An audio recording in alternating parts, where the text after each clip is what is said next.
ఆస్తులైతే నిల్లు, అప్పులైతే ఫుల్ చేసే పరిస్థితికి వచ్చారు.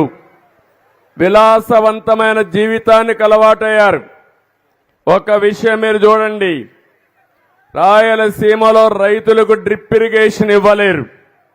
ఒక్క సాక్షి పేపర్కు 403 కోట్ల రూపాయలు అడ్వర్టైజ్మెంట్కి ఇచ్చుకున్నారు. ఎవడబ్బా సొమ్మని అడుగుతున్నా మీ ద్వారా ఆనాటి ప్రభుత్వాన్ని. అంటే మీకు భయం కానీ లేకపోతే రేపు రాబోయే రోజులు ఏమైనా జరుగుతుందని కానీ భయం లేకుండా పోయారు. మనకు రోడ్లు వేయలేరు, ఇక్కడ రిజర్వాయర్లు కట్టలేరు. కానీ మీరు చూస్తే సర్వే పేరు పెట్టి ఆ సర్వేకి రాళ్లు వేయడానికి 700 కోట్ల రూపాయలు ఖర్చు పెట్టారు. 700 కోట్ల రూపాయలు రాళ్లు తయారు చేసి ఫోటో వేసుకున్నారు. శ్మశానంలో ఎట్లయితే ఫోటో పెడతాం చనిపోయిన వాళ్ళకి, ఆ మాదిరిగా ఫోటోలు వేసుకునే పరిస్థితికి వచ్చారు. దీని ఖర్చు 700 కోట్ల రూపాయలు.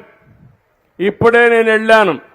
ఓబడమ్మకైతే ఇల్లు లేదు కానీ ఉండే ఇల్లు కూడా ఉరుస్తా ఉంది. కానీ ఈ మహానుభావుడు 500 కోట్ల రూపాయలు ఖర్చు పెట్టి విశాఖపట్నం ఋషికొండలో ప్యాలెస్ కట్టుకుంటున్నాడు. అంటే రాజులవా మనం, లేకుంటే మనం ఏమన్నా నియంతలవా మనం? నేను అడుగుతున్నా, ఈరోజు నేను ఇక్కడికి వచ్చాను, హంగామాలు ఉన్నాయా తల్లి అని అడుగుతున్నా మిమ్మల్ని. పరదాలు కట్టావా అని అడుగుతున్నా నేను. చెట్లు నరికేసావా అని అడుగుతున్నా నేను. ఎక్కడ అందరినీ హౌస్ అరెస్ట్ చేసావా అని అడుగుతున్నా నేను. మేము పాలకులం కాదు, సేవకులం. ఆ విషయం మీరు గుర్తుపెట్టుకోవాల్సిన అవసరం ఉంది. అంతకంటే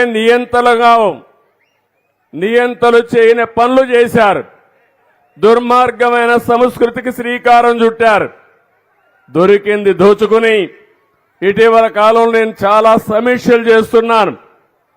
మీకు ఇప్పటికే 7 వైట్ పేపర్ల ద్వారా వాస్తవాలను తెలియజేయాలని నేను 7 వైట్ పేపర్లు రిలీజ్ చేశాను.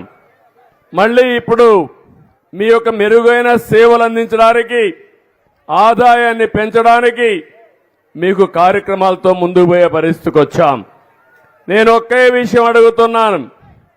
ఒకప్పుడు అనంతపురం జిల్లా, కరువు జిల్లా, నేను కూడా ఒకప్పుడు ముఖ్యమంత్రిగా ఉండి ఈ జిల్లాలో నీళ్లు లేకపోతే కరువు వస్తే పశువులకు క్యాంపులు పెట్టే సందర్భం ఉంది.